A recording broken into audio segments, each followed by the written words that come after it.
একটা মা, দুটি সন্তানের মা, মা সন্তানকে কতটুকু মহব্বত করে ফিকির করেন? মা সন্তানকে কতটুকু মহব্বত করেন? একজন মা যখন সন্তান ধারণ করেন, মা জানেন সন্তান ধারণের যে কত কষ্ট, মা জানেন সন্তান লালন পালনের যে কত কষ্ট। একজন মা যখন সন্তান সম্ভব হয়, মা যখন সন্তান ধারণ করেন, মায়ের যে কত কষ্ট। মা অসুস্থ হন, খাবার দাবার খেতে পারেন না, কষ্ট ক্লেশ করেন। সন্তান যখন মাতৃগর্ভে বড় হয়, সন্তান যখন মাতৃগর্ভে বড় হয়, সন্তান যখন নাড়াচাড়া করে, সন্তান মায়ের গর্ভে মাতৃগর্ভে বসে হাত নাড়া দেয়, পা নাড়া দেয়, হাত পা দিয়ে আঘাত করে, আর মা সন্তান সম্ভবা কষ্টে দাঁড়ানো থেকে নিচে বসে যান, দরদর করে চোখ দিয়ে রক্ত প্রবাহিত হয়, চোখ দিয়ে পানি প্রবাহিত হয়। মা সেই সন্তানের কষ্ট বুঝেন। আফসোস আজকে ওই সকল সন্তানদের জন্য যা এত কষ্ট করে মা সন্তান ধারণ করেছেন, আর সন্তানরা সে মায়ের অবাধ্য হয়, সে পিতামাতার সাথে খারাপ ব্যবহার করে। আফসোস ওই সকল সন্তানদের জন্য যেখানে আখিরি নবী নূরে মুজাসসাম হাবিবুল্লাহ হুজুর পাক সাল্লাল্লাহু আলাইহি ওয়াসাল্লামের সাথে মুবারক করেছেন, রিদা রব্বি ফি রিদাল ওয়ালিদ, সাখাতুর রব্বি ফি সাখাতিল ওয়ালিদ। অর্থ কি? আল্লাহ পাক হাবিব বলেন, পিতা মাতার সন্তুষ্টিতে আল্লাহ পাকের সন্তুষ্টি, আর পিতা মাতার অসন্তুষ্টিতে আল্লাহ পাকের অসন্তুষ্টি। বোঝেন না কথাটা? অনেক সূক্ষ্ম বিষয়। রিদা রব্বি ফি রিদাল ওয়ালিদ, সাখাতুর রব্বি ফি সাখাতিল ওয়ালিদ। পিতা মাতার সন্তুষ্টিতে আল্লাহ পাক সন্তুষ্টি, পিতা মাতার অসন্তুষ্টিতে আল্লাহ পাক অসন্তুষ্টি। তার মানে কি? তার মানে হলো, যদি কোনো পিতা মাতা কোনো সন্তানের উপরে খুশি থাকেন, সন্তুষ্ট থাকেন, স্বয়ং খালিক মালিক রব আল্লাহ পাক রব্বুল আলামিন সেই সন্তানের উপরে সন্তুষ্ট থাকেন। সুবহানাল্লাহ। তার আমলের কিছু ত্রুটি থাকলেও পিতামাতার সন্তুষ্টির কারণে এক পর্যায়ে গিয়ে দেখা যায় সন্তানের আমল শুদ্ধ হয়ে যায়।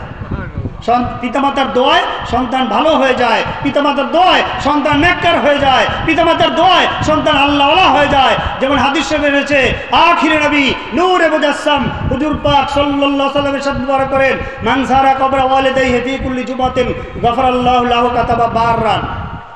যাদের পিতামাতা বেঁচে আছেন, উন্নত পিতামাতার সাথে সদ্ব্যবহার করবেন এই সন্তানরা। যারা ইন্তেকাল করেছেন, আল্লাহ পাক হাবিব বলেন, যদি তুমি তোমার পিতামাতার সাথে ভালো ব্যবহার করতে চাও, তাহলে মান যারা কবরা ওয়ালিদাইহি ফি কুল্লি জুমাতিন, প্রতি জুমার দিন কোনো সন্তান যদি পিতামাতার কবর জিয়ারত করে, কাছে থাকুক দূরে থাকুক, কবর জিয়ারতের নিয়ত করে যদি পিতামাতার কবর জিয়ারত করে, ফি কুল্লি জুমাতিন, প্রতি জুমার দিন, গফরাল্লাহু লাহু, আল্লাহ পাক রব্বুল আলামিন ওই সন্তানকে মাফ করে দেন, ক্ষমা করে দেন। সুবহানাল্লাহ। কাতাবা বাররান, ওই সন্তানকে খালিক মালিক রব আল্লাহ পাক রব্বুল আলামিন নেক সন্তান হিসেবে কবুল করেন। সুবহানাল্লাহ। কাজে পিতামাতা যাদের বেঁচে আছেন, অবশ্যই ওনাদের সাথে ভালো ব্যবহার করতে হবে। আল্লাহ পাক এর ইচ্ছা যদি পিতামাতা ইন্তেকাল করেন, ওনাদের জন্য দোয়া করতে হবে, ওনাদের কবর জিয়ারত করতে হবে, ওনাদের জন্য সবসময়। এইটা একটা আরেকটা মাসালা, কবর জিয়ারত। আমাদের দেশে একটা দল বের হয়েছে, এখন তারা বলে যে কবর জিয়ারত শিরক, নাউজুবিল্লাহ। অথচ এই হাদিস শরীফ স্বয়ং আল্লাহ পাক হাবিব বলেন, মান যারা কবরা ওয়ালিদাইহি, যেই সন্তান তার পিতামাতার কবর জিয়ারত করে। তাহলে এখানে কি জিয়ারতের কথা আছে? সন্তানের দায়িত্ব পিতামাতার কবর জিয়ারত করা। স্বয়ং আল্লাহ পাক হাবিব বলেন, মান যারা কবরা ওয়ালিদাইহি, এই যে কবর জিয়ারত করা সুন্নাত, এটা মনে রাখবেন। কবর জিয়ারত করা সুন্নাত, মাজার শরীফ জিয়ারত করা সুন্নাত। পিতামাতার হোক, দাদা দাদির হোক, ময় মুরব্বীর হোক, আত্মীয় স্বজনের হোক, আউলিয়া কেরাম ওলি আল্লাহদের হোক, মাজার শরীফ জিয়ারত করা খাস সুন্নাত। স্বয়ং আখিরি নবী নূরে মুজাসসাম হাবিবুল্লাহ হুজুর পাক সাল্লাল্লাহু আলাইহি ওয়াসাল্লাম, উনি ওনার আব্বা আম্মা আলাইহিস সালাম, ওনাদের মাজার শরীফ ছিলেন আবওয়া নামক স্থানে। মক্কা শরীফ থেকে সেই মদিনা শরীফের কাছে আবওয়া নামক স্থানে গিয়ে ওনাদের মাজার শরীফ মোবারক জিয়ারত করেছেন। সুবহানাল্লাহ। কাজী কবর জিয়ারত এটা খাস সুন্নাত, এটা মনে রাখবেন। যাই হোক, সেই পিতামাতার কবর জিয়ারত করলে আল্লাহ পাক তাকে নেক সন্তান হিসেবে কবুল করেন। আর পিতামাতা যদি কোনো সন্তানের উপর সন্তুষ্ট হন, আল্লাহ পাক সন্তুষ্ট, সাখাতুর রব্বি ফি সাখাতিল ওয়ালিদ। আর পিতামাতা যদি কোনো সন্তানের উপর অসন্তুষ্ট হন, স্বয়ং খালিক মালিক রব আল্লাহ পাক রব্বুল আলামিন তার প্রতি অসন্তুষ্ট। নাউজুবিল্লাহ। একটা ঘটনা সংক্ষেপ বলি। এক বুজুর্গ ওলি আল্লাহ ছিলেন মোহাম্মদ বিন হারুন বখলি। সুলতানুল আরিফিন হযরত বাইজিদ বুস্তামি রহমাতুল্লাহ আলাইহি উনি হজ করতে গেলেন। সুলতানুল আরিফিন হযরত বাইজিদ বুস্তামি রহমাতুল্লাহ আলাইহি হজ করতে গেলেন। উনি হজের সমস্ত কাজ সম্পন্ন করলেন। সমস্ত হজের কাজ শেষ করে উনি আল্লাহ পাকের ওলি যারা হন ওনার আল্লাহ পাকের সাথে কথা বলেন, আল্লাহ পাকের সাথে ইলহাম এলকার মাধ্যমে অলি আল্লাহ গান কথা বলেন, ইলহাম এলকার মাধ্যমে। তো সুলতানুল আরিফিন হযরত বাইজিদ বুস্তামি রহমতুল্লাহ উনি আল্লাহ পাকের সাথে হজের কাজ শেষ করার পর খলিক বালিকরাব আল্লাহ পাক ওনাকে জিজ্ঞাসা মুবারক করলেন, রব্বুল আলামিন আল্লাহ পাক কোটি কোটি লোক এবছর হজ করেছে, কার হজ কবুল হয়েছে আর কার হজ কবুল হয়নি? আল্লাহ পাক রব্বুল আলামিন বলেন, হে আমার বন্ধু, হে আমার ওলি সুলতানুল আরিফিন হযরত বাইজিদ বুস্তামি রহমতুল্লাহ আপনি জেনে রাখুন, এবছর যত লোক হজ করতে এসেছে আমি প্রত্যেকের হজ কবুল করেছি। একটা মাত্র ব্যক্তি, একটা মাত্র লোক আমি তার হজ কবুল করিনি। সুলতানুল আরিফিন হযরত বাইজিদ বুস্তামি রহমতুল্লাহ বলেন, আল্লাহ পাক আপনি তো দয়ালু, আপনি তো রহমান রহিম গাফফার সত্তার আল্লাহ পাক, আপনি তো পারতেন সেই লক্ষ লক্ষ কোটি কোটি লোকের উচিরায় একটা লোককে মাফ করে দিতে। আল্লাহ পাক বলেন, হ্যাঁ আমি পারতাম। ফাআলুল লিমা ইউরিদ ইন্নাল্লাহা আলা কুল্লি শাইইন কাদির, আমি যা ইচ্ছা তাই করতে পারি, কিন্তু আমার কিছু নিয়ম আছে, কিছু বিধান আছে। হে আমার ওলি, হে আমার বন্ধু, আপনি জেনে রাখুন, আপনার উসিলায় দুনিয়ার মানুষ জেনে রাখুন, অবশ্যই আমি ক্ষমা করতে পারতাম, কিন্তু আমার তরতিবের খেলাফ আমি সাধারণত করি না। ইন্নাল্লাহা লা ইউখলিফুল মিআদ, আল্লাহ পাক ওয়াদার খেলাফ কোনো কাজ করেন না। আল্লাহ পাক যে তরতিব দিয়েছেন এই তরতিবের খেলাফ কাজ আল্লাহ পাক করেন না।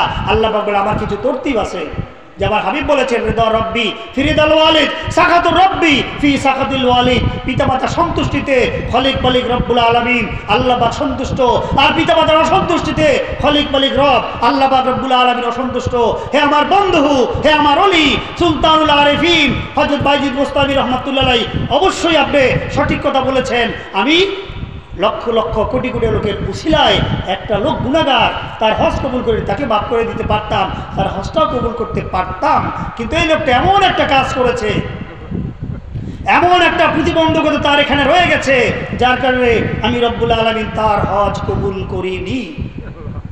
সুলতানুল আরিফিন হযরত বাইজিদ বুস্তামি রহমাতুল্লাহ বলেন, আল্লাহ পাক এত বড় বদবখ, এত বড় বদনসিব লোকটা আল্লাহ পাক লক্ষ লক্ষ কোটি কোটি লোকের হজ কবুল করলেন, এই বদনসিব লোকের হজ কবুল করেননি। এমন কি আমল করেছে সে? আল্লাহ পাক আমার একটু মন চায় আমি সেই লোকটাকে দেখতে চাই। এটা একটা আল্লাহ পাকের কুদরত। আল্লাহ পাক হাবিব বলেছে হাদিস শরীফে, ইন্নাল্লাহা হাকিমুন আমরুহু ফিলুহু নাহয়ুহু লা ইয়াখলু আনিল হিকমা। আল্লাহ পাক হাকিম, আল্লাহ পাক প্রজ্ঞাময়, আল্লাহ পাক ওনার সমস্ত কাজগুলি প্রজ্ঞাপূর্ণ, হিকমতপূর্ণ। সুবহানাল্লাহ। মানে কখনো কখনো কারো কারো দ্বারা কোনো কোনো ঘটনা ঘটান যেটা পরবর্তী উম্মত, পরবর্তী বান্দা বান্দীদের জন্য সাক্ষী হবে। এই ঘটনা ঘটিয়ে দিলেন সুলতানুল আরিফিন বাইজিদ বুস্তামি রহমাতুল্লাহ আলাইহি, ওনার অন্তরে আগ্রহ জাগলো, আল্লাহ পাক কুদরতিভাবে ওনার অন্তরে আগ্রহ জাগিয়ে দিলেন, যাতে করে এই ঘটনাটা কিয়ামত পর্যন্ত দুনিয়ার মানুষ এখান থেকে শিক্ষা গ্রহণ করতে পারে। ওনার অন্তরে আগ্রহ জাগলো, আমি সেই গুনাহগার লোকটাকে দেখতে চাই। এত বড় বদবখ, এত বড় বদনসিব, লক্ষ লক্ষ লোকের হজ কবুল হলো, এই লোকটার হজ কবুল হলো না, ব্যাপারটা কি? উনি বললেন, আল্লাহ পাক আমার মন চায় ওই লোকটার সাথে আমি সাক্ষাৎ করি। আল্লাহ পাক বলেন, ঠিক আছে যান, অমুক এলাকায় অমুক পাহাড়ের পাদদেশে অমুক জায়গায় এই লোকটা বাস করে, আপনি গিয়ে তার সাথে সাক্ষাৎ করতে পারেন। সুলতানুল আরিফিন হযরত বাইজিদ বুস্তামি রহমাতুল্লাহ আলাইহি হজের কাজ সমাপন করে, হজের কাজ শেষ করে, অনেক কষ্ট ক্লেশ করে সেই এলাকায় গেলেন। ঘুরতে ঘুরতে ঘুরতে বিরাট বড় মরুভূমি এক এলাকা, এই এক মরুভূমির প্রান্ত দিয়ে ঘুরতে শুরু করলেন। ঘুরতে ঘুরতে ঘুরতে ঘুরতে এক পাশ দিয়ে যখন আর এক পাশে গেলেন, গিয়ে দেখতে পেলেন একটা লোক একটা কাঠের টুকরার মতো জমিনে শুয়ে আছে। আল্লাহ পাক বলে দিলেন লোকটার নাম, তার নাম হচ্ছে মোহাম্মদ বিন হারুন বকলি। আল্লাহ পাক বলেন, মোহাম্মদ বিন হারুন বকলি নামের একটা বদনসিব লোক, তার হজ কবুল হয়নি। আল্লাহ পাক নামটা বলে দিলেন, উনি অনুমতি নিয়ে সেখানে গেলেন। উনি ঘুরতে ঘুরতে ঘুরতে আল্লাহ পাক যেই এলাকার কথা বলেছেন ওই এলাকায় এসে ঘুরতে ঘুরতে এক প্রান্ত থেকে আর এক প্রান্তে গিয়ে দেখলেন একটা লোক কাঠের টুকরার মতো, সে হাতও নেই পাও নেই, দুটো হাত দুটো পা, চারোটা হাত পা তার কাটা, কাঠের টুকরার মতো জমিনে শুয়ে আছে। উনি গিয়ে সেই লোকটার সামনে হাজির হলেন। উনি গিয়ে সুলতানুল আরিফিন বাইজিদ বুস্তামি রহমাতুল্লাহ আলাইহি লোকটার সামনে হাজির হলেন। হাজির হওয়ার সাথে সাথে ওই লোকটা জমিনে শুয়ে আছে, হাত নেই পা নেই, হাত পা চারোটা কাটা। ওই লোকটা ওনার দিকে তাকিয়ে বলতেছেন, হে সুলতানুল আরিফিন, হে হযরত বাইজিদ বোস্তামী রহমাতুল্লাহ আলাইহি, আপনি এসেছেন আমাকে খবর দিতে, আপনি এসেছেন আমাকে সংবাদ দিতে যে আমার হজ কবুল হয়নি। আপনি জেনে রাখুন, আজকে 20 বছর যাবৎ আমার কোনো আমল কবুল হয় না, এরপরও অনেক কষ্ট করে, অনেক ক্লেশ করে, অনেক কষ্ট ক্লেশ করে আমি আমলগুলি করে থাকি। সুলতানুল আরিফিন হযরত বাইজিদ বোস্তামী রহমাতুল্লাহ বলেন, আমার তো মাথা চক্কর খেয়ে গেল, মাথা ঘুরতে লাগলো। আরে কি ব্যাপার এটা? এই লোকটা একটা কাঠের টুকরার মতো, হাত পা সব কাটা, জমিনে শুয়ে আছে। এই লোকটা বলতেছে আমাকে, হে সুলতানুল আরিফিন হযরত বাইজিদ বোস্তামী রহমাতুল্লাহ আলাইহি, আপনি এসেছেন আমাকে খবর দিতে আমার হজ কবুল হয়নি। আপনি জেনে রাখুন, 20 বছর যাবৎ আমার কোনো আমল কবুল হচ্ছে না, এরপর অনেক কষ্ট করে আমি আমল করি। উনি বলতেছে, আমার মাথা ঘুরতে লাগলো, ব্যাপারটা কি? এই লোকটা আমার নাম জানলো কি করে? আমি যে বাইজিদ বোস্তামী, আমি যে সুলতানুল আরিফিন, আমি যে এই লোকটার কাছে এসেছি, কেন এসেছি, আমার নামটা সে কি করে জানলো, আমি কেন এসেছি এইটা সে কি করে জানলো? আবার 20 বছর যাবৎ তার কোনো আমল কবুল হয় না, এরপর আমল করে, ব্যাপারটা কি? উনি বললেন, আমার মাথা ঘুরতে লাগলো, চিন্তায় পড়ে গেলাম, ব্যাপারটা কি? আমি চিন্তা করলাম, তো কোনো খাস কোনো আমলোক না, এটা কোনো আমলোক নয়। আমলোক যদি হতো সে আমার নাম জানবে কি করে? আবার 20 বছর যাবৎ সে অনেক কষ্ট করে আমল করে, এই ব্যাপারটা কি? আমি চিন্তায় পড়ে গেলাম। উনি বলেন, আমি আস্তে আস্তে করে তাজিম তাকরিমের সাথে, আদবের সাথে গিয়ে লোকটার সামনে দাঁড়িয়ে জিজ্ঞেস করলাম, ভাই আপনাকে কয়েকটা প্রশ্ন করি। উনি বলেন, ঠিক আছে করেন। যে ভাই আপনার নাম কি? উনি বলেন, আমার নাম মোহাম্মদ বিন হারুন বখলি। সুলতানুল আরিফিন বাইজিদ বোস্তামী রহমাতুল্লাহ আলাইহি উনি তাজ্জুব হয়ে গেলেন, এই লোকটার কথা তো আল্লাহ পাক আমাকে বলেছেন, যেই লোকটা বদনসিব মোহাম্মদ বিন হারুন বখলি, তার হজ কবুল হয়নি, অথচ এই লোকটার সামনে আমি আসার সাথে সাথে আমার নাম বলে দিলেন। আমি ওনার পরিচয় জানি না, উনি আমার পরিচয় জানে না, আবার আমি কেন এসেছি আমার আসার উদ্দেশ্য উনি বলে দিলেন। আমি আস্তে করে কাছে গিয়ে ওনাকে জিজ্ঞাসা করলাম, ভাই বলেন তো আপনার নাম কি? মোহাম্মদ বিন হারুন বখলি। আমার নাম কি করে জানলেন? আর আপনি 20 বছর যাবৎ কোনো আমল কবুল হয় না, এরপর আমল করেন, ব্যাপারটা কি? আপনি একটু খুলে বলুন তো। মোহাম্মদ বিন হারুন বখলি উনি বলেন, হে সুলতানুল আরিফিন হযরত বাইজিদ বোস্তামী রহমাতুল্লাহ আলাইহি, আপনি যেহেতু আল্লাহ পাকের ওলি, কাসাসুল আউয়ালিন মাওয়াইজাতুল লিল আখিরিন, পূর্ববর্তী লোকদের ঘটনা পরবর্তী লোকদের জন্য নসিহত স্বরূপ আপনি আল্লাহ পাকের ওলি, আপনি এসেছেন, আপনার মাধ্যমে কিয়ামত পর্যন্ত দুনিয়ার মানুষ এই ঘটনা জানবে, শুনবে, বুঝবে। আমি আপনাকে সেজন্য বলতে চাই, আপনি যদি জিজ্ঞাসা করেছেন, একটা কঠিন ঘটনা ঘটে গেছে যে আমি মোহাম্মদ বিন হারুন বখলি, যে প্রথম কথা আপনার 20 বছর যাবৎ কোনো হজ কবুল হয় না, কেন? কারণটা কি? উনি বললেন, দেখেন হে সুলতানুল আরিফিন বাইজিদ বোস্তামী রহমাতুল্লাহ আলাইহি, আমি এক পর্যায়ে অবস্থান করতেছিলাম, আমার বাড়িঘরে আমি ছিলাম, আমি বিবাহ শাদী করেছি, আমার স্ত্রী ছিলেন, আমার মা ছিলেন, আমার ঘরে আমার মা থাকতেন। আমি দিনের বেলা কাজবাজ করার জন্য বাড়ি থেকে দূরে যেতাম, কামাই রোজগার, টাকা পয়সা রোজগার করতাম। একদিন বাড়িতে আসলাম, বাড়িতে এসে দেখি আমার স্ত্রীর সাথে আমার মায়ের দ্বন্দ্ব, ঝগড়া, স্ত্রীর সাথে মায়ের ঝগড়া। স্ত্রী আমাকে এলে বলে বুঝালো, আমাকে ভুল বোঝালো, মায়ের বিরুদ্ধে স্ত্রী আমাকে বুঝালো। আমি আমার স্ত্রীর কথা বিশ্বাস করে আমার মায়ের কাছে গিয়ে মাকে একটা ধাক্কা দিয়েছিলাম, মা জমিনে পড়ে গিয়েছিল। নাউজুবিল্লাহ। আমার মা তখন মায়ের মুখ দিয়ে বের হয়ে গিয়েছিল, আল্লাহ পাক তোমাকে জাহান্নামে নিক। হে সুলতানুল আরিফিন বাইজিদ বোস্তামী রহমাতুল্লাহ আলাইহি, আমি বুঝতে পারিনি যে আমার স্ত্রী মিথ্যা ছিল, আমার স্ত্রীর কথাটা সত্য ছিল না, আমার মায়ের কথাটা সত্য ছিল। এই স্ত্রী সে আমাকে মিথ্যার কথা বলে মায়ের বিরুদ্ধে আমাকে প্ররোচিত করেছে। আমি মাকে গিয়ে ধাক্কা দিয়েছিলাম, আমি হেঁটে গিয়ে মাকে ধাক্কা দিয়েছিলাম, হাত দিয়ে মাকে ধাক্কা দিয়েছিলাম, মা সাথে সাথে জমিনে পড়ে গেলেন। মা বললেন, আল্লাহ পাক তোমাকে জাহান্নামে নিক। আফসোস ওই সকল সন্তানদের জন্য, ওই সকল বদনসিব সন্তানদের জন্য যারা স্ত্রীর পক্ষ নিয়ে বাবা মার সাথে খারাপ ব্যবহার করে। অথচ আল্লাহ পাক হাবিব বলেছেন রিদা রব্বি ফি রিদাল ওয়ালিদ সাকাত রব্বি ফি সাকাতিল ওয়ালিদ। পিতামাতা সন্তুষ্টিতে আল্লাহ পাকের সন্তুষ্টি, পিতামাতা অসন্তুষ্টিতে আল্লাহ পাকের অসন্তুষ্টি। আল্লাহ পাকের নবী হযরত ইব্রাহিম খলিলুল্লাহ আলাইহিস সালাম, ওনার জীবনী মুবারাকা আছে ইসমাইল জাবিহুল্লাহ আলাইহিস সালাম, উনি যে প্রথম বিবাহ করেছিলেন খলিলুল্লাহ আলাইহিস সালাম গিয়েছিলেন ওনার স্ত্রীর কাছে গিয়ে উনি যা পরিচয় দিলেন না, উনি বলেছিলেন আপনার স্বামী আসলে আপনাকে বলবেন ঘরের চৌকাঠটা পাল্টাতে হবে। ঘরের চৌকাঠ পাল্টাতে উনি বুঝে ফেললেন, উনি বুঝলেন যে আমার বাবা আল্লাহ পাকের নবী হযরত খলিলুল্লাহ আলাইহিস সালাম তিনি আমার স্ত্রীর প্রতি সন্তুষ্ট নন। উনি পরবর্তী সেই স্ত্রীকে তালাক দিয়ে আরেকটা বিয়ে করেছিলেন। ওনার বাবা খলিলুল্লাহ আলাইহিস সালাম গিয়ে বললেন হ্যাঁ এবারে বলবেন, এবারের ঘরের চৌকাঠ ঠিক আছে আপনার। কি বোঝা গেল তাহলে? বাবা মার কথায় স্ত্রীকে তালাক দেওয়া জায়েজ। কাজী স্ত্রীর পক্ষ নেওয়া যাবে না, বাবা মার পক্ষ নিতে হবে। হ্যাঁ আল্লাহ পাক না করুন বাবা মা যদি ভুলও করেন। অনেক সময় মানুষ বৃদ্ধ হয়ে গেলে তার আকল সবুজ কমে যায়। বৃদ্ধ মানুষ বাচ্চা শিশুদের মতো হয়ে যায়, এলোমেলো কথা বলে ভুলে যায়, কথা বলে ভুলে যায়। এই অবস্থায় আপনার ছোট্ট শিশুকে অন্যায় করার পর আগে আপনি মারেন, তাহলে আপনার বাবা মার সাথে কেন খারাপ ব্যবহার করবেন? এটা কোশ্চেন কেন করা যাবে না? আল্লাহ পাক না করুন বাবা মার মুখ দিয়ে যদি কোনো কথা বের হয়ে যায়, আল্লাহ পাক হাবিব বলেছেন সালাসু দাওয়াতুল মুস্তাজাবাত লা শাক্কা ফীহিন্না দাওয়াতুল মাজলুম, দাওয়াতুল মুসাফির, দাওয়াতুল ওয়ালিদ আলা ওয়ালাদিহি। তিনটা দোয়া নির্ঘাত কবুলযোগ্য। তিন ব্যক্তির দোয়া নির্ঘাত কবুলযোগ্য। এক হলো মাজলুম, যার প্রতি জুলুম করা হয়, অন্যায় করা হয়, অবিচার করা হয়, এই ব্যক্তি যদি কারোর প্রতি বদদোয়া দেয় আল্লাহ পাক সরাসরি সেটা কবুল করেন।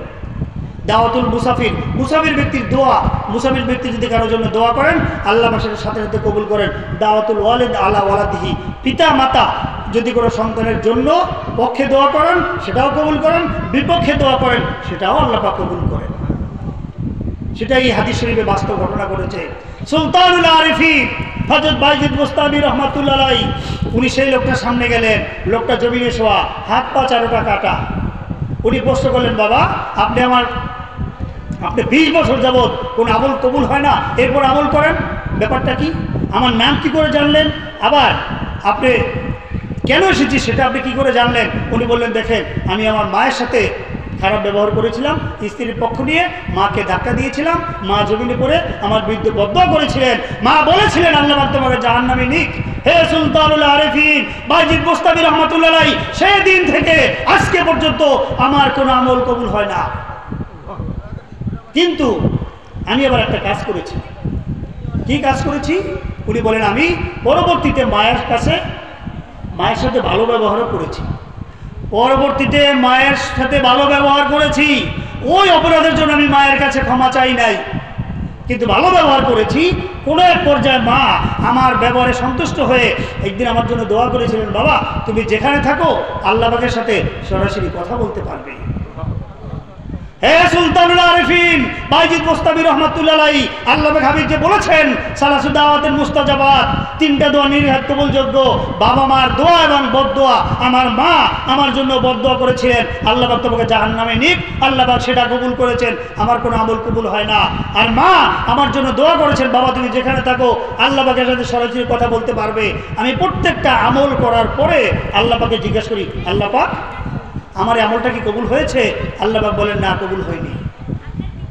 মায়ের দোয়ায় আল্লাহ পাকের সাথে কথা বলতে পারি, কারণ ওই অপরাধের জন্য ক্ষমা চাইনি মায়ের কাছে, সেই জন্য আমার কোনো আমল কবুল হচ্ছে না। আমি হজ করি 20 বছর যাবৎ, প্রতি বছর আমার যারা লোকজন আছে তাদের মাধ্যমে তারা আমাকে কোলে করে নিয়ে যায়, তারা আমাকে ঘুরায়, তাওয়াফ করে, হজের সমস্ত কাজগুলি করে, তাদের মাধ্যমে অনেক কষ্ট ক্লেশ করে আমি হজের কাজগুলি সম্পন্ন করি। প্রতি বছর হজ করার পর আমি আসি, এসে আল্লাহ পাককে জিজ্ঞেস করি রব্বুল আলামিন আমার হজ কি কবুল হয়েছে? আল্লাহ পাক বলেন না আপনার হজ কবুল হয়নি। প্রত্যেক বছর আপনি যেমন এবছর এসেছেন, প্রতি বছর হজের পরে একজন বুজুর্গ ওলি আল্লাহ আমি বদনসিব আমাকে দেখতে এসে আমাকে বলে হে মোহাম্মদ বিন হারুন বকরি তোমার মতো বদনসিব মায়ের বিরুদ্ধে তুমি এরকম করেছো, আল্লাহ পাক মায়ের বদদোয়া কবুল করেছেন, তোমাকে জাহান্নামে নিক, তোমার কোনো আমল কবুল হচ্ছে না, তোমার হজটা কবুল হয়নি, আমি তোমাকে বলতে এসেছি। প্রতি বছর একজন বুজুর্গ ওলি আল্লাহ আমাকে এসে সংবাদ দেন। হে সুলতানুল আরিফিন বাইজিদ বুস্তামি রহমাতুল্লাহ আলাইহি, আপনি আসার কিছুক্ষণ আগে আমি আল্লাহ পাককে জিজ্ঞেস করেছি রব্বুল আলামিন আল্লাহ পাক এবছর আমাকে কে সংবাদ দিতে আসবে? আল্লাহ পাক আপনার নাম আমাকে বলেছেন, যিনি আমার সুলতানুল আরিফিন বাইজিদ বোস্তামি রহমাতুল্লাহ আলাইহি, উনি আসতেছেন আপনাকে সংবাদ দেওয়ার জন্য। আল্লাহ পাক সরাসরি আমাকে আপনার নাম মুবারক বলেছেন। সুবহানাল্লাহ। উনি বলেন, তাহলে আপনি হাত পা কাটলেন কেন? উনি বলেন, হে সুলতানুল আরিফিন বাইজিদ বোস্তামি রহমাতুল্লাহ, আমি চিন্তা করলাম এত বড় অপরাধ করেছি, মা আমার প্রতি অসন্তুষ্ট, কোনো আমল কবুল হচ্ছে না। যেই পা দিয়ে হেঁটে মাকে আঘাত করতে গিয়েছি, যেই হাত দিয়ে আমি মাকে আঘাত করেছি, ওই হাত ওই পা আমি রাখতে চাই না। সেজন্য আমি আমার হাত কেটে ফেলেছি, আমার পা কেটে ফেলেছি। আমি এমন কষ্ট ক্লেশ করে আমি আমার কাজগুলি সম্পন্ন করি। সুলতানুল আরিফিন বাইজিদ বোস্তামি রহমাতুল্লাহ আলাইহি, উনি বলেন এটা কঠিন ব্যাপার, এটা কঠিন ঘটনা। আল্লাহ পাক যে বলেছেন সত্যি বদ্ধশীল, লক্ষ লক্ষ কোটি কোটি লোকের হজ কবুল হলো, তাদের উসিলায় একটা লোকের হজ কবুল করা যেত, কিন্তু আল্লাহ পাক যে বললেন একটা প্রতিবন্ধকতা রয়েছে, মায়ের বদদোয়া এখানে রয়ে গেছে, যার কারণে তার কোনো আমল কবুল হচ্ছে না, তার হজটা কবুল হয়নি। আমি বললাম আল্লাহ পাকের কাছে, আল্লাহ পাকও কবুল করলেন না, এটা কঠিন ব্যাপার। উনি বললেন, তাহলে হে মোহাম্মদ বিন হারুন বকলি, তোমার জন্য আমি দোয়া করব? আমি কি তোমার জন্য দোয়া করব? সে ব্যক্তি বললেন, হে আল্লাহ পাকের ওলি, এটা একটা আমার জন্য খুশনসিব, আপনি আল্লাহ পাকের লক্ষ্যস্থল, আপনি মুস্তাজাবুদ দাওয়াত। ওলি আল্লাহদের মধ্যে এক শ্রেণীর ওলি আল্লাহ আছেন, ওনারা হচ্ছেন মুস্তাজাবুদ দাওয়াত, মানে যাদের দোয়া কবুল করা হয়। সুবহানাল্লাহ। এই ওলি আল্লাহ যারা হালাল খান, সুন্নতের আমল করেন, হক পথে চলেন, কখনো নাহকের সাথে একত্রতা ঘোষণা করেন না, এরকম পরিপূর্ণ সুন্নতের ইত্তেবাকারী ওলি আল্লাহ, ওনাদের দোয়া আল্লাহ পাক কবুল করেন। এই শ্রেণীর খাস আল্লাহ পাকের ওলি সুলতানুল আরিফিন হযরত বাইজিদ বোস্তামি রহমাতুল্লাহ আলাইহি। উনি বললেন, বাবা আপনার জন্য আমি দোয়া করব? সে ব্যক্তি বললেন, মোহাম্মদ বিন হারুন বকলি বলেন, হুজুর আপনার পূর্বে প্রত্যেকবার প্রতি বছর যে বুজুর্গ ওলি আল্লাহ আসেন, ওনারা আমার জন্য দোয়া করেন, আজ পর্যন্ত কারো দোয়া কবুল হয়নি। আপনি দোয়া করবেন আমার জন্য খুঁজতেছি, আশা করি আপনি দোয়া করলে হয়তো আল্লাহ পাক কবুল করতেও পারেন। আপনি দয়া করে আমার জন্য আপনি দোয়া করুন। বাবা মার দোয়া, এই ওলি আল্লাহদের দোয়া, এটা একটা কঠিন ব্যাপার, একটা কঠিন ব্যাপার। হাদিসে উল্লেখ করেছে, মান যারা আলেমান ফাকা আন্নামা যারানি, ওমান যারানি ফাকা যারাল্লাহ, ওমান যারাল্লাহ ফাকা গুফিরা লাহু। আখির নবী নূরে মুজাসসাম হাবিবুল্লাহ হুজুর পাক সাল্লাল্লাহু আলাইহি ওয়াসাল্লামের সাথে মোবারক করেন, যে ব্যক্তি কোনো হক্কানি রব্বানি আলেমের চেহারা মোবারক দেখলো, কোনো হক্কানি রব্বানি আলেমকে যে ব্যক্তি দেখলো, আল্লাহ পাক রব্বুল আলামিন সেজন্য আল্লাহ পাক হাবিব বলে, সেজন্য স্বয়ং নবী সাল্লাল্লাহু আলাইহি ওয়াসাল্লাম ওনার চেহারা মোবারক দেখলো, ওনার জিয়ারত মোবারক করলো। সুবহানাল্লাহ। ওমান যারানি ফাকা যারাল্লাহ, যে আল্লাহ পাক ওনার জিয়ারত করলো, ওনার দিদার লাভ করলো, ওনাকে দেখলো, সেজন্য খলিক মালিক রব আল্লাহ পাক ওনাকে দেখলো। ওমান যারাল্লাহ ফাকাদ গুফিরা লাহু, যে আল্লাহ পাক ওনাকে দেখলো, আল্লাহ পাক তার গুনাহ খাতা মাফ করে দেন। সুবহানাল্লাহ। এক বুজুর্গ ওলি আল্লাহ এক এলাকায় সফরে গেছেন। আল্লাহ পাকের ওলি যারা হন, ওনারা যখন কোনো এলাকায় যান, আল্লাহ পাক যে বলেছেন, ইন্না রাহমাতাল্লাহি করিবুম মিনাল মুহসিনিন, নিশ্চয়ই আল্লাহ পাকের ওলিদের কাছে আল্লাহ পাকের রহমত থাকে, ওলি আল্লাহদের প্রতি রহমত বর্ষিত হয়। এই রহমত বর্ষিত হওয়ার কারণে কোনো লোক যখন কোনো ওলি আল্লাহর কাছে যায়, ওই রহমতের হিচ্ছা পেয়ে দুনিয়াদার লোক, গুনাহগার লোক, তারাও আল্লাহ পাকের ওলি হয়ে যায়, তারাও রহমত প্রাপ্ত হয়ে জীবন ধন্য করে নেন। সুবহানাল্লাহ। কোনো ওলি আল্লাহ খাস কোনো এলাকায় গেলে ওনাদের উসিলায় এলাকার মাইয়িতদের কবর আযাব আল্লাহ পাক মাফ করে দেন। সুবহানাল্লাহ। কিতাব উল্লেখ করা হয়েছে, এক বুজুর্গ ওলি আল্লাহ এক এলাকায় গেলেন, এলাকায় গিয়ে সেখানে ওয়াজ মাহফিল হলো, এলাকায় উনি বাস করলেন, অবস্থান করলেন, একটা ঘরের মধ্যে ওনাকে থাকতে দেওয়া হলো। সেই বুজুর্গ ওলি আল্লাহকে যে ঘরে থাকতে দেওয়া হলো, সেই ঘরের পাশে বিরাট বড় একটা কবরস্থান, অনেক বড় একটা কবরস্থান। এই কবরস্থানে এর পাশে একটা ঘরে বুজুর্গ ওলি আল্লাহকে থাকতে দেওয়া হলো। আল্লাহ পাকের ওলি সেই ঘরে অবস্থান করছেন। উনি রাত্রে ঘুমিয়ে গেছেন। ঘুমের মধ্যে বুজুর্গ ওলি আল্লাহ স্বপ্ন দেখতেছেন, ঘুমের মধ্যে বুজুর্গ ওলি আল্লাহ স্বপ্ন দেখতেছেন যে উনি ওই কবরস্থানে উনি যেন বিচরণ করতেছেন, সায়ের করতেছেন, ওই কবরস্থানে উনি ঘুরতেছেন। সুবহানাল্লাহ। কবরস্থানের সমস্ত মুদ্দার মাইয়েত ওলি আল্লাহর সম্মানার্থে প্রত্যেককে আল্লাহ পাক যার যার কবরের উপরে উঠে বসিয়ে রেখেছেন। প্রত্যেকটা মাইয়েতের সামনে এক একটা নূরের টুকরা। সুবহানাল্লাহ। খুব খুশি, খুব আনন্দিত প্রত্যেকটা মাইয়েত। যেহেতু আল্লাহ পাকের ওলি ওই এলাকায় এসেছেন, ওনার উসিলায় আল্লাহ পাক তাদের কবর আযাব মাফ করে দিয়েছেন। ওনার উসিলায় প্রত্যেকটা মাইয়েতকে আল্লাহ পাক একটা নূরের টুকরা দান করেছেন। প্রত্যেকটা মাইয়েত নিজ নিজ কবরের উপরে সেই নূরের টুকরা নিয়ে হাসি খুশি আনন্দে ওলি আল্লাহর চেহারা মুবারকের দিকে তাকিয়ে আল্লাহ পাকের ওলিকে দেখছেন। আর আল্লাহ পাকের ওলি কবরস্থানের এক পাশ দিয়ে হাঁটতে হাঁটতে হাঁটতে হাঁটতে পুরো কবরস্থানে ঘুরলেন। উনি দেখলেন প্রত্যেকটা মাইয়েতের সামনে এক একটা নূরের টুকরা। আল্লাহ পাকের ওলি হাঁটতে হাঁটতে হাঁটতে হাঁটতে ঘুরতে ঘুরতে একদম কবরস্থানের আর এক প্রান্তে চলে গেলেন। অপর প্রান্তে গিয়ে বুজুর্গ ওলি আল্লাহ দেখলেন যে একটা মাইয়েত সেই কবরস্থানের মধ্যে সবচেয়ে বেশি অবহেলিত লাঞ্ছিত অবস্থায় সে বসে আছে। তার সামনে খুব চিন্তিত অবস্থায় আছে, তার সামনে কোনো নূরের টুকরা নেই। বুজুর্গ ওলি আল্লাহ চিন্তা করলেন ব্যাপারটা কি, এত শত শত কবর, প্রত্যেকটা কবরের উপরে মাইয়ের বসা, প্রত্যেকের চেহারা উজ্জ্বল নুরানি, প্রত্যেকের সামনে নূরের টুকরা, আর এই লোকটা এক কোণার মধ্যে বসা। তা সে খুব চিন্তিত, পেরেশান, বেকারার, হাহাকার করছে, তার সামনে কোনো নূরের টুকরা নেই, মলির অবস্থায় সে বসে আছে। ব্যাপারটা কি? উনি গিয়ে তাকে জিজ্ঞাসা করলেন, কি ব্যাপার, তোমার এই অবস্থা কেন? কবরস্থানের সকল কবরের মাইয়েতের সামনে নূরের টুকরা, প্রত্যেকের চেহারা নূরে নুরানি, তোমার এই অবস্থা কেন? এই ছেলে ভিডিও করে না, ভিডিও করো না, ভিডিও করা হারাম, ভিডিও করা হারাম, অডিও রেকর্ড করো। দেখছে মাহফিলের মধ্যে একটা ডিস্টার্ব শুরু হয়ে গেল। আল্লাহ হেফাজত করুন। প্রত্যেকের সামনে এক একটা নূরের টুকরা, এক একটা আলোর টুকরা। আল্লাহ পাকের ওলি বলে, তুমি অবহেলিত কেন কবরস্থানে? সেই ব্যক্তি বলছে, হে আল্লাহ পাকের ওলি, সত্যি আপনি এসেছেন, আপনার সম্মানের আল্লাহ পাক সমস্ত মাইয়েতের কবরের আযাব মাফ করে দিয়েছেন। প্রত্যেকের কবরে প্রত্যেকের চেহারা আল্লাহ পাক নূরানি করেছেন, আপনাকে দেখা সৌভাগ্য দান করেছেন, প্রত্যেকে নূর নিয়ে যার যার কবরের উপরে বসা। কিন্তু আমি বদনসিব যে কি, যে আমার যে সন্তান, আমার একটা ছেলে আছে, এই ছেলেটা অমুক নাম, অমুক জায়গায় বাস করে, সে বদ আমল করে, খারাপ আমল করে, এটা সেটা খায়, আজে বাজে কাজ করে। এই ছেলেটা সে গুনার কাজ করে, আর তার বদলা আমি কবরে বসে পাচ্ছি। কঠিন ব্যাপার। মান ওয়ালাদালাহু ওয়ালাদুন ফালিউসির ইসমাহু ওয়াদ্দাবাহু ফাইদা বালাগা ফালিউজাবিজু ফাইন বালাগা ওয়ালাম ইউজাবিজু ফাসাবা ফাইন্নামা ইসমু আলা আবিহি। আল্লাহ পাক হাবিব বলেন, যার একটা সন্তান হলো, কোনো ব্যক্তি যখন একটা সন্তানের মান ওয়ালাদালাহু ওয়ালাদুন ফালিউসির ইসমাহু, সেজন্য তার সন্তানের সুন্দর একটা নাম রাখে, আল্লাহওয়ালা পরহেজগার একটা নাম রাখে, ফালিউসির ইসমাহু ওয়াদ্দাবাহু, সেজন্য তার সন্তানকে আদব শিক্ষা দেয়, ইসলামী শিক্ষা দেয়, কোরআন হাদিসের শিক্ষা দেয়, আলেম হাফেজ বানায়। আদাবাহু ফাইন বালাগা ফালিউজাবিজহু, যদি সন্তানটা বালেগ হয় সেজন্য তাকে বিয়ে করিয়ে দেয়। ফাইন বালাগা ওলাম ইউজাবিজু, বালেগ হওয়ার পর যদি বাবা মা অভিভাবক তাকে বিয়ে করিয়ে নেওয়া দেয়, আসাবা, সে যদি গুনার কাজ করে, ফাইন্নামা ইসমু আলা আবিহি, সন্তানের গুনার একটা বদলা তার বাবা মার উপরেও দিয়ে পড়তে হবে। নাউজুবিল্লাহ। সে ব্যক্তি বলল, হুজুর আমি বদনসিব, আমার সন্তানকে সঠিক দিক শিক্ষা দিতে পারিনি, হক মতে পথে রাখতে পারিনি, ওলি আল্লাহদের দরবার সামনে পৌঁছাতে পারিনি, ইসলামের সঠিক শিক্ষা আমি দিতে পারিনি, হাফেজ আলেম বানাতে পারিনি, আমি বদনসিব, আমার সন্তানটা বদ আমল করে, শরীয়তের খেলাফ আমল করে, যার কারণে তার কারণে আমার কবরে আযাব হচ্ছে, আমার কবরে নূরের টুকরা দেওয়া হয়নি। আল্লাহ পাকের ওলি ওই লোকটার থেকে তার সন্তানের নাম, ঠিকানা, সে কোথায় থাকে উনি জেনে নিলেন।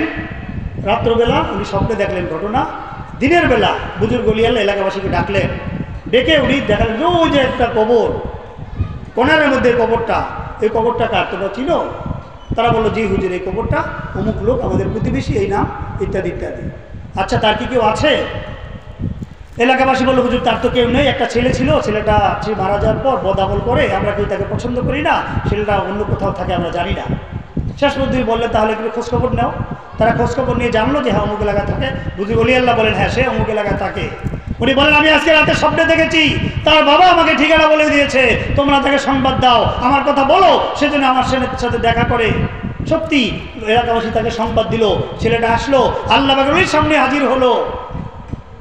কোন আলেমান আও মুতাআল্লিমান আও মুস্তামিআন আও মুহিব্বান, আল্লাহ পাক বলে, তুমি আলেম হও, ওলি আল্লাহ হও, আও মুতাআল্লিমান, না হয় ওলি আল্লাহদের মুরিদ হও, ওলি আল্লাহ ছাত্র হও, তালেবে আও মুস্তামিয়ান, না হয় ওলি আল্লাহর ওয়াজ শোনো, নসিহত শোনো, আও মুহিব্বান, তা না হলে দূর থেকে হলেও আল্লাহ পাকের ওলিদেরকে মহব্বত করো। ওয়ালা তাকুনুল খামিস, সাবধান ৫ম নম্বর, ওলি আল্লাহ হাক্কানি রব্বানি ওনাদের বিরোধিতা করো না, বা তুহলিক, তাহলে হালাক হয়ে যাবে।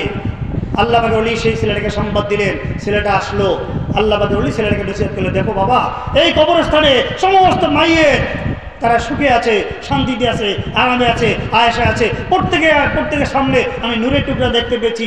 এই কবরস্থানের মধ্যে সবচেয়ে বেশি অবহেলিত, লাঞ্ছিত অবস্থা আছে তোমার বাবা। তুমি বদ আমল করো, তুমি শরীয়তের খেলাফ আমল করো, বাবা তওবা করো, ইস্তেগফার করো। তোমার দাদা চলে গেছেন, তোমার বাবা চলে গেছেন, তোমাকেও চলে যেতে হবে। ওলি আল্লাহ লোকটাকে বুঝালেন, ছেলেটাকে বুঝালেন। আল্লাহ পাকের ওলির তাসিরে ছেলেটার মনটা নরম হয়ে গেল। সে বলল, হুজুর সত্যি আমি আমি বদদোষী, আপনি আমাকে তওবা করান। আল্লাহ পাকের ওলির হাতে হাত দিয়ে ছেলেটা তওবা করলো, ওনার মুরিদ হয়ে গেল। আল্লাহ পাকের ওলি বললেন, দেখো বাবা, তোমার বাবার জন্য দোয়া করবে, রব্বির হামহুমা কামা রব্বায়ানি সগীরা, তোমার বাবার জন্য সবসময় দোয়া করবে, দান করবে, খয়রাত করবে, মানুষকে বাবার নামে এসে আমলটা বকশিয়ে দিবে, ইত্যাদি ইত্যাদি করবে। উনি নসিহত করলেন। 1 সপ্তাহ পার্থক্য। 1 সপ্তাহ পর বুজুর্গ ওলি আল্লাহ আবার স্বপ্নে দেখলেন। 1 সপ্তাহ পরে বুজুর্গ ওলি আল্লাহ আবার স্বপ্নে দেখলেন। বুজুর্গ ওলি আল্লাহ ওই কবরস্থানে গিয়েছেন, উনি কবরস্থানে ঘুরতেছেন, ঘুরতে ঘুরতে উনি দেখতে পেলেন গত সপ্তাহে মাইয়েতের প্রত্যেকটা মাইয়ের কবরের উপরে বসা, অনুরূপে প্রত্যেকে যার যার কবরের উপর বসা, প্রত্যেকের সামনে গত সপ্তাহের চেয়ে আরো বড় নূরের টুকরা। সুবহানাল্লাহ। আল্লাহ পাকের ওলি তাজ্জুব হয়ে গেলেন। উনি হাঁটতে হাঁটতে হাঁটতে এত ওই প্রান্তে চলে গেলেন, অবহেলিত লাঞ্ছিত সেই কবরের কাছে গিয়ে দেখতে পেলেন গত সপ্তাহে যে ব্যক্তি সবচেয়ে বেশি পদদলিত, লাঞ্ছিত, অবহেলিত ছিল, আজকে দেখতে পেলেন 1 সপ্তাহের মাথায় সেই মাইয়ের খুব বেশি আনন্দ, উজ্জ্বল, হাস্যোজ্জ্বল চেহারা নিয়ে কবর উপর বসা। আল্লাহ পাকের ওলির দিকে তাকিয়ে বলছে, হে আল্লাহ পাকের ওলি। উনি দেখতে পেলেন তার সামনে আরো বড় নূরের টুকরা, অন্যদের কবরের সকলের নূরের টুকরা। উনি জিজ্ঞাসা করলেন, যে উনি বললেন, হুজুর আপনার উসিলায় আপনি আমার সন্তানকে ডেকেছেন, তওবা করেছেন, আপনি আমার সন্তানকে নসিহত করেছেন, সন্তান সেই থেকে আমার জন্য দোয়া করে, আমার জন্য দান খয়রাত করে, যার কারণে রব্বুল আলামিন আমার জিন্দেগীর গুনাহ খাতা মাফ করে দিয়েছেন, আমার কবর আযাব মাফ করে দিয়েছেন। আমার উসিলায় আমাকে তো নূরের টুকরা দান করেছেন, আমার উসিলায় আমার সন্তানের দানের উসিলায় এই কবরের অন্যান্য মাইয়েদের নূরকে আল্লাহ পাক বৃদ্ধি করে দিয়েছেন। সুবহানাল্লাহ। মান সারা কবরা ওয়ালিদাইহি ফি কুল্লি জুমাতিন গাফারাল্লাহু লাহু কাতাবা বাররাত, যে সন্তান পিতামাতার জন্য দোয়া করে, পিতামাতার কবর জিয়ারত করে, প্রতি সপ্তাহে আল্লাহ পাক সন্তানকে মাফ করে দেন, পিতামাতাকে মাফ করে দেন, সন্তানকে নেক সন্তান হিসেবে কবুল করে নেন।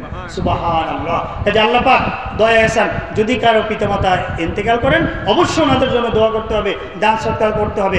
আর যারা বেঁচে আছেন পশ্চিম কালেও কোনো অবস্থায় বিন্দু থেকে বিন্দু, তো আল্লাহ পাক বলেছেন, ওয়ালা তাকুল্লাহুমা উফ ওয়ালা তানহারহুমা, হে সন্তানেরা, ওয়ালা তাকুল্লাহুমা উফ, পিতামাতার সাথে পশ্চিমকালেও শব্দটা পর্যন্ত বলবে না, এমন কোন আচরণ করবে না পিতামাতা তোমার ব্যবহারে যেন শব্দ বলেন। তুমি নিজেও শব্দ বলবে না, তোমার পিতামাতা যেন তোমার আচরণে শব্দ না বলে।